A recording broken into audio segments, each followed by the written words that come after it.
अस्सलाम वालेकुम वरहमतुल्लाहि वबरकातुहू। मरहबा, खुशामदीद।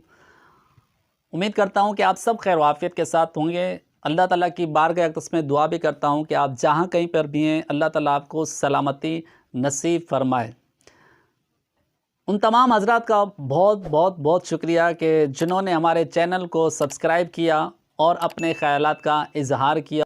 मेरे वो तलबा के जिन्होंने अभी तक मेरी पहली वीडियो जो बिलख़ुसूस निसाब सरफ़ की तक़सीम कारी पर एक बहुत ज़बरदस्त वीडियो बनी, अगर अभी तक आप में से किसी ने उस वीडियो को नहीं देखा तो सबसे पहले मैं आपसे गुजारिश करता हूं कि आप उस वीडियो को अव्वल ता आखिर देखें।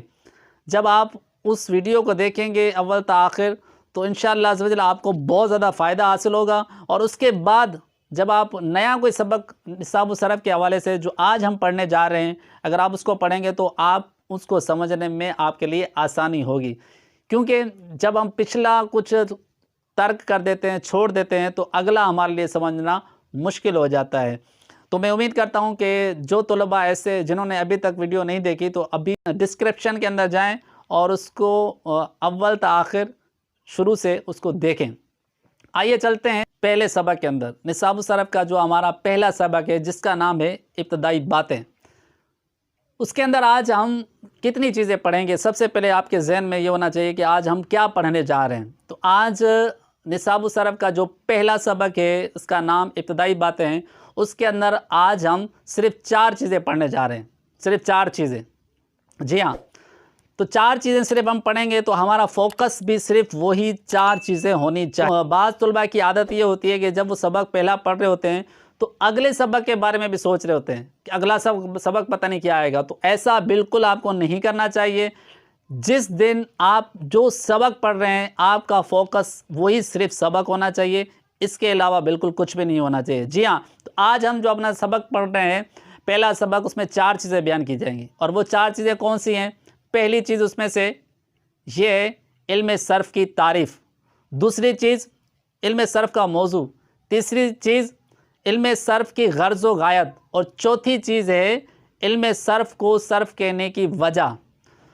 तो ये 4 चीज़ें हमने पढ़नी है और आपने तवज्जो के साथ इसको सुनना है कि ये इब्तदाई चीज़ें हैं और इब्तदाई चीज़ों को ज़्यादा से ज़्यादा हमें समझने की ज़रूरत होती है। तो आइए चलते हैं इल्म सर्फ़ की पहली चीज़ जो है इल्म सर्फ़ की तारीफ़ के बारे में। इसको हम समझेंगे कि इल्म सर्फ़ किसे कहते हैं।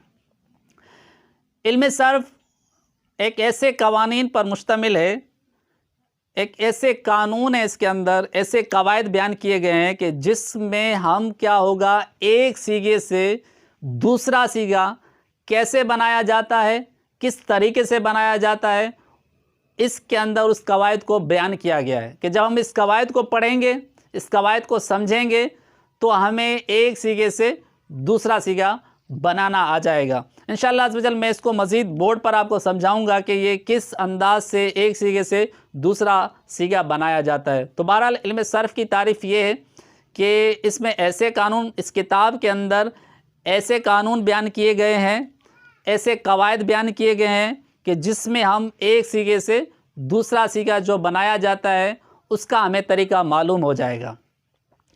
ये थी हमारी पहली चीज़ जो हमने पढ़ी, इल्म सर्फ़ की तारीफ़। आइए चलते हैं दूसरी चीज़ की तरफ। दूसरी चीज़ है हमारे इल्म सर्फ़ का मौजू।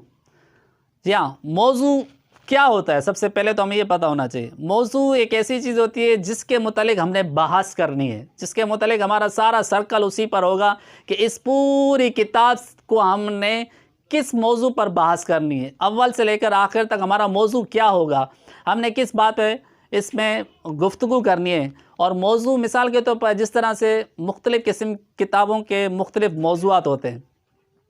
आप इल्म तिब का मौजू ले लीजिए। इल्म तिब जो डॉक्टर हज़रात होते हैं, जब वो गुफ्तगू करते हैं तो उनकी गुफ्तगू क्या होती है, उनका टॉपिक क्या होता है। तो इल्म तिब के अगर हम मौजू को देखेंगे तो उनका मौजू है बदन इंसानी।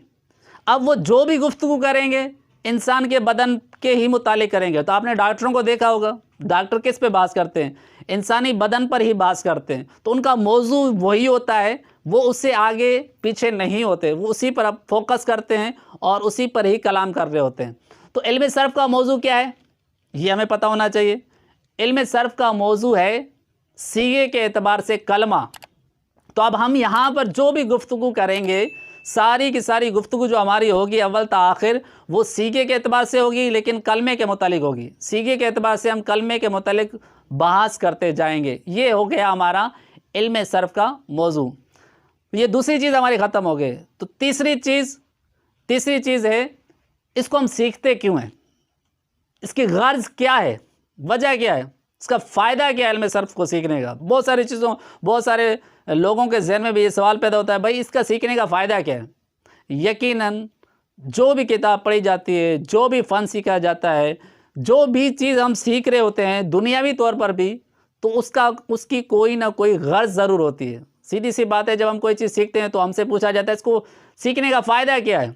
जब हम कोई किताब पढ़ रहे होते हैं तो उसका पूछा जाता है कि इसको पढ़ने का क्या फ़ायदा है। तो इल्म सर्फ़ जो हमने किताब शुरू की है, अगर कोई हमसे पूछे भाई इसको पढ़ने का फ़ायदा क्या है, तो आइए मैं आपको बताता हूँ इल्म सर्फ़ को क्यों पढ़ा जाता है, क्यों सीखा जाता है, इसके पढ़ने की गर्ज क्या है, इसका फ़ायदा क्या है। तो इसकी गर्ज ये, इसका फ़ायदा ये कि कुरान पाक के अंदर जो हम पढ़ते हैं, एक कलमा पढ़ते हैं, दूसरा कलमा पढ़ते हैं, तो उसके अंदर जो गलती वाक़ई होती है, उस गलती से अपने आप को बचाने के लिए हम इल्म सर्फ़ सीखते हैं।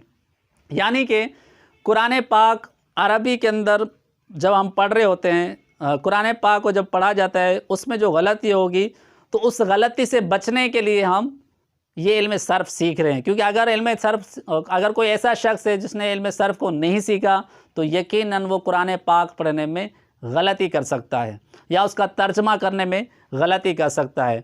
क्योंकि अगर इल्म सर्फ़ को सीखने वाला होगा तो वो तर्जमा भी बआसानी से बिल्कुल कर सकता है। ये सारी चीज़ें आपको उस वक्त बात समझ में आएंगी जब आप आगे जाके पहले सबक से आगे आप पढ़ते जाएंगे, कुछ आप असबाक पढ़ लेंगे, तो इंशाअल्लाह अज़्ज़ वजल आपको पता चलेगा कि इल्म सर्फ़ के कितना ज़्यादा फ़ायदा है। मिसाल के तौर पर मैं आपको एक मिसाल दे दूँ। जैसे सूरह फातिहा में अनअमता जो मौजूद है सूरह फातिहा के अंदर, अनअमता, अब जब सर्फ़ को पढ़ने वाला जो तालिब इल्म होगा, सर्फ़ जो सीखने वाला तालिब इल्म होगा, उसको पता है कि ये अनअमता जब मैं पढ़ूँगा तो इसका तर्जमा क्या होगा, और अनअमतू पढ़ूँगा तो इसका तर्जमा क्या होगा। क्योंकि ये जो अनअमता जब इस पे ज़बर आ जाता है तो इसका तर्जमा कुछ और है, और अनअमतू जब हम पढ़ेंगे तो इसका तर्जमा कुछ और हो जाएगा।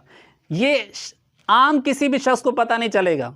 जो इल्म सर्फ़ से वाकिफ़ नहीं है उसे तो बिल्कुल कतन पता नहीं चलेगा, लेकिन अगर वो इल्म सर्फ़ को सीखने वाला होगा, इल्म सर्फ़ उसने अच्छे अंदाज से सीखी होगी, तो वो इन चीज़ में इम्तियाज़ कर सकता है कि अनअमता का तर्जमा कुछ और है और अनअमतू का तर्जमा कुछ और है। तो मैं उम्मीद करता हूँ कि आपको बहुत कुछ पता चल गया होगा कि इल्म सर्फ़ को सीखने का फ़ायदा क्या है। आइए चलते हैं अगली तारीफ़ जो हमारी है, चौथे नंबर पर जो हमारी तारीफ़, जो आज हमने 4 चीज़ें सीखनी थी, उसमें से जो चौथी चीज़ है वो है इल्म सर्फ़ को सर्फ़ कहने की वजह। जी हाँ, अब किताबों के नाम मुख्तलिफ होते हैं, किसी का नाम इल्म नहव है, किसी का नाम इल्म सर्फ़ है, किसी का नाम बलागत है, किसी का नाम काफ़िया है, किसी का नाम मुख्तसरुल मानी है। नहीं, किताबों के मुख्तलिफ नाम होते हैं। तो किताबों के जो नाम होते हैं वो बाज़ औक़ात किसी मुनासिबत की वजह से जो है रखे जाते हैं। तो यहाँ पर इल्म सर्फ़ किस वजह से इसको कहा जा रहा है, सर्फ़ को सर्फ़ कहने की वजह क्या है, तो यहाँ पे इसकी मुनासिबत कुछ इस तरह से है कि हमारा ताल्लुक़ यहाँ पर सीगे के एतबार से कलमा है, और उस एक कलमे को हम फेर कर उसकी मुख्तलिफ़ सूरतें बनाते हैं। तो जब हम उसकी मुख्तलिफ़ सूरतें बनाते हैं तो वो एक कलमे को हम फेरते हैं दूसरे कलमे की तरफ, फिर दूसरा कलमा अगले कलमे की तरफ फेर देते हैं, फिर उसकी एक नई शक्ल बन जाती है, फिर एक अलहदा उसको नई शक्ल में हम ढाल लेते हैं। तो यूँ उसको हम फेरते रहते हैं, मुख्तलिफ़ तरीके से हम उसको फेरते रहते हैं। यानी एक कलमा बनाया, फिर उसको फेर कर उसकी दूसरी शक्ल बना दी, फिर उसको फेर कर उसकी तीसरी शक्ल बना दी, फिर उसको फेर कर उसकी चौथी शक्ल बना दी। तो यूँ एक ही कलमे को हम बार बार फेरते रहते हैं। तो ये फेरने की वजह से हम इसको क्या कहते हैं, इल्म सर्फ़। क्यों? क्योंकि सर्फ़ का माना ही फेरना है। तो यहाँ पर भी हम वही काम करते हैं, एक कलमे को हम फेरते रहते हैं। तो इल्म सर्फ़ को भी हमने इस वजह से सर्फ नाम रख दिया क्योंकि यहाँ पर एक कलमे को फेर कर उसकी मुख्तलिफ सूरतें बयान की जाती हैं। तो आइए हम चलते हैं वाइट बोर्ड की तरफ, के जिसमें हम आपको सिखाएंगे कि जो हमने शुरू में इब्तिदा में इल्म सर्फ की तारीफ़ पढ़ी कि उसमें एक कलमे से दूसरा कलमा बनाने के कवायद बयान किए गए हैं। तो एक कलमे से दूसरा कलमा जो बनाया जाता है उसकी सूरतें क्या क्या बनती हैं, आइए हम आप चलते हैं। जी, तो आपने आज जो हमने पहला सबक शुरू किया था जिसका नाम था इब्तिदाई बातें, उसमें आप लोगों ने 4 तारीफ़ें सुनी, जिसमें से पहली तारीफ़ इल्म सर्फ़ की तारीफ़ थी, उसका मौजू था और उसकी गर्ज़ो क़ायद थी, और चौथी जो हमारी तारीफ़ थी वो इल्म सर्फ़ को सर्फ़ कहने की वजह थी। तो इसमें जो आपने पढ़ा था कि इल्म सर्फ़ की जो तारीफ़ में पढ़ा था, और ख़ास तौर पर सर्फ़ को सर्फ़ कहने की वजह, और फिर जो आगे हमने पढ़ना है पूरी किताब के अंदर, तो उसको मैं थोड़ा सा बोर्ड के ज़रिए से भी आपको समझा देता हूँ कि जो हमारा सर्फ़ का जो साइकिल है वो कहाँ कहाँ पे किस अंदाज से हमें पढ़ा जाएगा। तो आइए देखते हैं कि यहाँ पे जैसे मैंने आपको बताया था कि इल्म सर्फ़ को सर्फ़ कहने की वजह क्या है। तो हमने ये बताया था कि इसमें एक कलमे को फेर कर उसकी मुख्तलिफ़ सूरतें बनाई जाती है। तो ये कैसे बनाई जाती है, थोड़ा सा आप भी गौर करें, देखें, और आपको ख़ुद पता चल जाएगा कि लफ्ज़ तो एक ही है लेकिन उसकी सूरतें मुख्तलिफ़ होती जा रही हैं। कैसे, आइए देखते हैं। जैसे ये लफ्ज़ लिखा हुआ है दरबुन, अब हम इसकी मुख्तलिफ़ सूरतें बनाएंगे। जैसे आप देखेंगे कि आपको ख़ुद भी महसूस होगा, वैसे ज़ाहिरी तौर पर तो आपको लगेगा कि ये एक ही तरह की है, हालांकि वो एक तरह के नहीं है बल्कि उनकी सूरतें मुख्तलिफ़ होती जा रही हैं। जैसे हमने दरबुन से मिसाल के तौर पर हमने बनाया दाराबा। अब ये पहला जो लफ्ज़ है वो है दरबुन, ये एक कलमा है। अब इस कलमे को फेर कर हमने दूसरा कलमा बनाया दाराबा। अब इसमें और इसमें फ़र्क है, अगर आप गौर करेंगे तो अल्फाज तो वही हैं, द्वाद रा बा, लेकिन इनके एराब में, हरकत में, और कहाँ पे कौन सी चीज़ साकिन है उसमें फ़र्क आ गया। उसके बाद आ जाएं फिर एक इसी कलमे से एक और कलमा बना लेते हैं। जैसे ये दाराबा था तो हमने बना दिया यदरिबू। अब आप तीनों को देखें, पहला दरबुन था, दूसरा दाराबा बन गया, और तीसरा यदरिबू बन गया। इन तीनों में फ़र्क कैसे होगा? अब पहले और दूसरे में फ़र्क कैसे करेंगे? पहले के अंदर हम देखेंगे कि द्वात के ऊपर ज़बर है तो यहाँ पे भी द्वात के ऊपर ज़बर है, लेकिन जो दूसरा था रा, ये इस कलमे के अंदर तो ये साकिन है लेकिन इस कलमे के अंदर इसके ऊपर ज़बर आ गया। और जो पहला कलमा था बा, आखिर के अंदर उसके आखिर में पेश आ रहा था, यानी तनवीन आ रही थी, लेकिन जो दरबुन से हमने दाराबा बनाया तो इसमें जो बा है उसके ऊपर ज़बर आ गया। तो दोनों में फ़र्क है, अगरचे लफ्ज़ के अंदर जो हर्फ है वो एक तरह के हैं लेकिन इनके अंदर फ़र्क वाज़ेह है। इसी तरह से आप दाराबा और यदरिबू को आप देख लें, क्योंकि यहाँ पे द्वाद और यहाँ पे द्वाद, ये द्वाद के ऊपर ज़बर है, यहाँ पे द्वाद साकिन है। यहाँ पर द्वाद से पहले कुछ नहीं था, यहाँ पे द्वाद से पहले यहाँ आ गया। इसी तरह से यहाँ पे रा के ऊपर ज़बर था, यहाँ पे रा के नीचे ज़ेर आ गई। यहाँ पे बा के ऊपर ज़बर था, यहाँ पर बा के ऊपर पेश आ गई। तो एक कलमा से दूसरा कलमा बनाया जा रहा है, लेकिन वो दूसरा कलमा उससे पहले वाले कलमे से बिल्कुल मुख्तलिफ है, उसकी मुख्तलिफ सूरतें फिरती जा रही हैं। इसी तरह कुछ और भी हम बना लेते हैं, जैसे यदरिबू है तो हम दारिबुन बना लेते हैं। अब आप इसको देखें तो ये इससे मुख्तलिफ हो गया, और आगे चले जाएं तो मदरूबुन बना लेते हैं, ये इनसे मुख्तलिफ हो गया। इसी तरह से हम एक और लफ्ज़ बना लेते हैं अदराबू। अब ये जितने भी कलमे मैंने बनाए हैं 1 2 3 4, ये 5 और ये 6, अब इन 6 कलमों को आप देखें, ये आपको तो ऐसा लगेगा ये सब एक ही तरह के, हालांकि एक तरह के नहीं है। हर एक कलमा दूसरे से मुख्तलिफ है और उसको फेरा गया है।